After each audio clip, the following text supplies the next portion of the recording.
Is one of the biggest draws. .com charting a correlation between sunspots and market activity. His past calls included inflation in 2009, Dow 14,500 in 2007. In August of 2006, he warned of a substantial drop in the housing market. So what's next? Joining us from an exclusive look at his predictions for 2011 is Charles Nenner, founder and president. You use cycles and a variety of technical tools.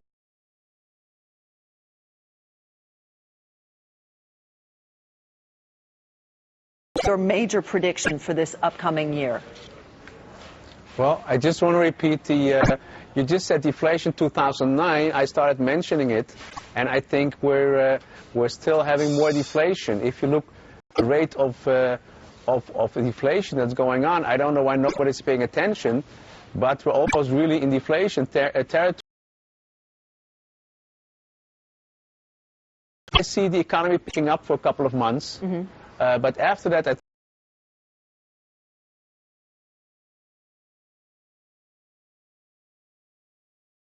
that after we muddle through between 2011 and 2013, you're quoted as saying, then we will go into a major crisis based on the sunspot activity.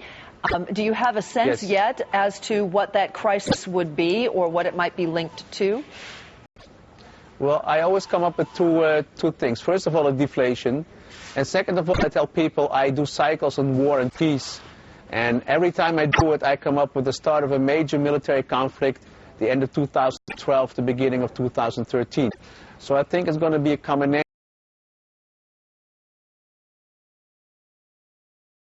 Years. But an awful lot of the world, Mr. Nenner, right now is worried about inflation, specifically food inflation, and specifically in Asia. How does that figure into your thinking, if it does at all? I don't think they look correctly at the numbers. I just sent out for the clients an overlay of the CPI, of the Japan scenario, and the U.S. scenario, and it's a perfect overlay. It's a 100% correlation. So we'll just continue to go the way of Japan. I was under the impression you make a lot of predictions based on sunspots. How exactly does that work? Well, I will tell you in a couple of minutes. Sunspot activity has certain cycles, and it has an electromagnetic field that influences us down here, the market being. Actually, was right at the point where there was a lot of sunspot activity. And if you would look at a sunspot chart, you can find it on our website. You see it stopped in 2000, exactly in 2000. It bottomed the first quarter of 2009, and it's up till the end of 2012. So I'm not surprised that things are reasonably stable for the moment. But once the sunspot cycle turns down again, we're in major trouble. Charles, before we let you go, we have about a minute left. Your prediction of a major military conflict or confrontation and a Dow that could move down to the 5,000 mark. In the past, how do those past, when we have seen major confrontations on a global basis, the money has flowed to the United States in a safe haven. Will that not be the case in your work if indeed you're predicting a Dow 5,000 mark?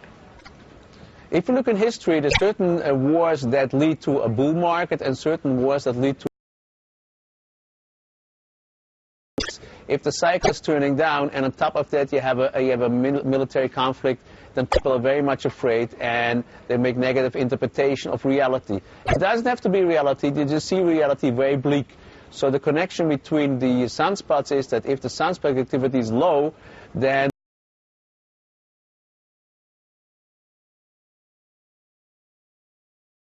the cycle is holding to see what the influence of a military conflict is going to be. Charles Nenner, thank you very much for joining us today, exclusively on CNBC. You're welcome. We appreciate it.